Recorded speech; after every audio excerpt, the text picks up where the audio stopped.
Overview. Collett Cox. University of Washington.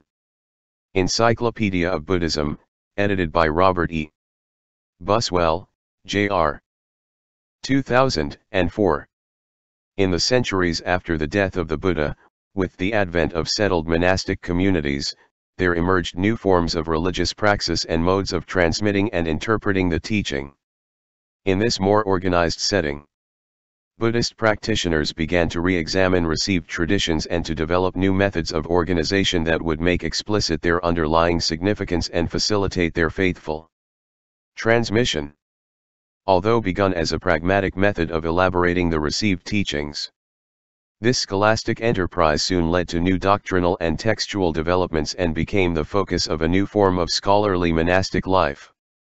The products of this scholarship became revered tradition in their own right, eventually eclipsing the dialogues of the Buddha and of his disciples as the arbiter of the true teaching and determining both the exegetical method and the salient issues that became the focus of later Indian Buddhist doctrinal investigations.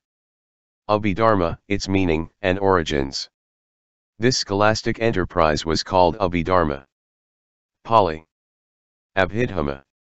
A multivalent term used to refer to the new techniques of doctrinal interpretation, to the body of texts that this interpretation yielded, and finally to the crucial discriminating insight that was honed through doctrinal interpretation and employed in religious praxis. Traditional sources offer two explanations for the term Abhidharma.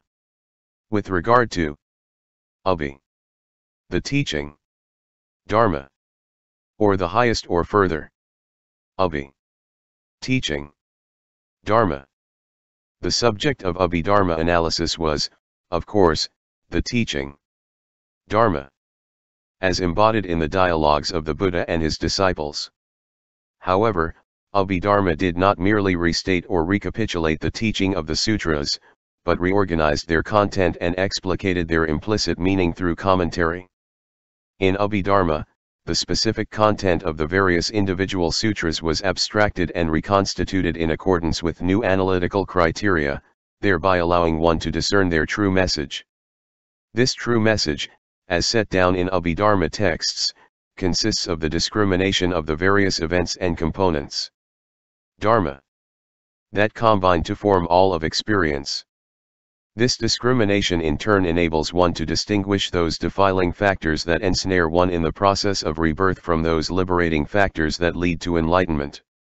And finally, when the defiling and liberating factors are clearly distinguished, the proper path of practice becomes clear. Hence, Abhidharma was no mere scholastic commentary, but rather soteriological exegesis that was essential for the effective practice of the path. Traditional sources do not offer a uniform account of the origins of the Abhidharma method or of the Abhidharma corpus of texts.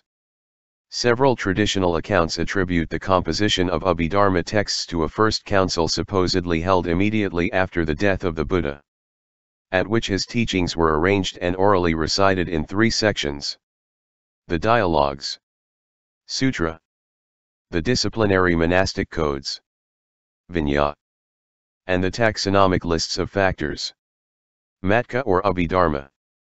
Implicitly, therefore, these traditional sources attribute authorship of the Abhidharma to the Buddha himself. This question of the authorship and, by implication, the authenticity and authority of the Abhidharma continued to be a controversial issue within subsequent, independent Abhidharma treatises. Although many mainstream Buddhist schools accepted the authority of Abhidharma texts and included them within their canons as the word of the Buddha, several schools rejected the authority of Abhidharma and claimed that Abhidharma treatises were composed by fallible, human teachers. Independent Abhidharma treatises were composed over a period of at least 700 years. ca. 3rd or 2nd centuries B.C. to 5th century C.E. The appearance and eventual proliferation of these independent Abhidharma treatises coincides with the emergence of separate schools within the early Buddhist community. Doctrinal differences among various groups, which were, in part, the natural result of differing lineages of textual transmission, were refined in scholastic debates and amplified by the composition of independent Abhidharma exegetical works. Scholarly opinion on the sources for the genre of independent Abhidharma treatises is divided between two hypotheses, each of which finds support in structural characteristics of Abhidharma texts. The first hypothesis emphasizes the practice of formulating matrices or taxonomic lists. Matka.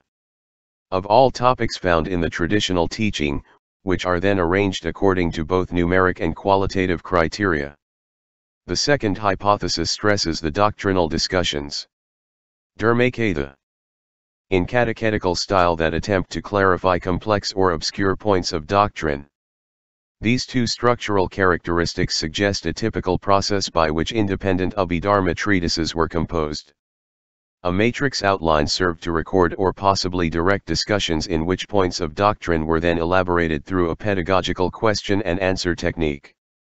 Regardless of which hypothesis more accurately represents the origin of independent Abhidharma treatises. This dual exegetical method reflects a persistent tendency in the Buddhist tradition. From the earliest period onward, toward analytical presentation through taxonomic categories and toward discursive elaboration through catechesis. The need to memorize the teaching obviously promoted the use of categorizing lists as a mnemonic device. And certain sutras describe this taxonomic method as a way of encapsulating the essentials of the teaching and averting dissension. Other sutras proceed much like oral commentaries, in which a brief doctrinal statement by the Buddha is analyzed in full through a process of interrogation and exposition. Both of these methods, amply attested in the sutra collection, were successively expanded in subsequent independent scholastic treatises, some of which were not included within the sectarian, canonical Abhidharma collections. For example, the collection of miscellaneous texts. Kadakapataka. Of the canon of the Theravada school includes two texts utilizing these methods that were not recognized to be canonical Abhidharma texts. The Patisamhita Path of Discrimination contains brief discussions of doctrinal points structured according to a topical list. Matika and the Nidisa exposition consists of commentary on the early verse collection, the Sutta Nipata. In fact, a clear-cut point of origin for the Abhidharma as an independent section of the textual canon only reflects the perspective of the later tradition that designates, after a long-forgotten evolution, certain texts as Abhidharma in contrast to sutras or other possibly earlier expository works that share similar characteristics. Abhidharma texts. Traditional accounts of early Indian Buddhist schools suggest that while certain schools may have shared some textual collections, many transmitted their own independent Abhidharma treatises. Xianzang. Ca. 600 to 664 c. E. The Chinese Buddhist pilgrim who visited India in the 7th century c. E. is reported to have collected numerous texts of as many as 7 mainstream Buddhist schools. These almost certainly included canonical Abhidharma texts representing various schools. However, only 2 complete canonical collections, representing the Theravada and Sarvastivada schools, and several texts of undetermined sectarian affiliation are preserved. Even though each of the Theravada and Sarvastivada Abhidharma collections contains 7 texts, the individual texts of the 2 collections cannot be neatly identified with one another. However, a close examination of certain texts from each collection and a comparison with other extant Abhidharma materials reveals similarities in the underlying taxonomic lists, in exegetical structure, and in the topics discussed. These similarities suggest either contact among the groups who composed and transmitted these texts, or a common ground of doctrinal exegesis and even textual material predating the emergence of the separate schools. The Theravada canonical Abhidharma collection, the only one extant in an Indian language, Pali, contains 7 texts. 1. Vibhanga. Analysis. 2. Pagalapanati. Designation of persons. 3. Datukatha. Discussion of elements. 4. Dhammasanganai. Enumeration of factors. 5. Yamaka. Pairs. 6. Padhana. Foundational conditions. And 7. Kathavathu. Points of discussion. The Sarvastivada canonical Abhidharma collection, also including 7 texts, is extant only in Chinese translation. 1. Sanjitapariyaya. Discourse on the Sanjiti. 2. Dharmaskanda. Aggregation of factors. 3. Prajanaptasastra. Treatise on designations. 4. Datukaya. Collection on the elements. 5. Vijnanakaya. Collection on perceptual consciousness. 6. Prakaranapada. Exposition. And 7. Jnanaprasthana. Foundations of knowledge. Certain other early Abhidharma texts extant in Chinese translation probably represent the Abhidharma canonical texts of yet other schools. For example, the Saraputrabhidharmasastra. T. 1548. Which may have been affiliated with the Vibhajyavada school, or the Samatlyasastra. T. 1649. Affiliated by its title with the Samatya school, associated with the Vatsaputriyas. In the absence of historical evidence for the accurate dating of the extant Abhidharma treatises, scholars have tentatively proposed relative chronologies based primarily upon internal formal criteria that presuppose a growing complexity of structural organization and of exegetical method. It is assumed that Abhidharma texts of the earliest period bear the closest similarities to the Sutras, and are often structured as commentaries on entire sutras or on sutra sections arranged according to taxonomic lists. The Vibhanga and Pagalapanati of the Theravadins and the Sanjitapariyaya and Dharmaskanda of the Sarvastivadins exemplify these characteristics. The next set of Abhidharma texts exhibits emancipation from the confines of commentary upon individual sutras.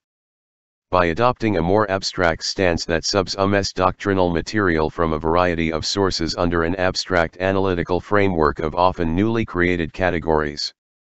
This middle period would include the 5 remaining canonical texts within the Theravada and the Sarvastivada Abhidharma canonical collections. The catechetical style of commentarial exegesis, evident even in the earliest Abhidharma texts, becomes more structured and formulaic in texts of the middle period. The final products in this process of abstraction are the truly independent treatises that display marked creativity in technical terminology and doctrinal elaboration. Some of the texts, in particular the Kathavathu of the Theravadins and the Vijnanakaya of the Sarvastivadins, display an awareness of differences in doctrinal interpretation and factional alignments, although they do not adopt the developed polemical stance typical of many subsequent Abhidharma works. The composition of Abhidharma treatises did not end with the canonical collections, but continued with commentaries on previous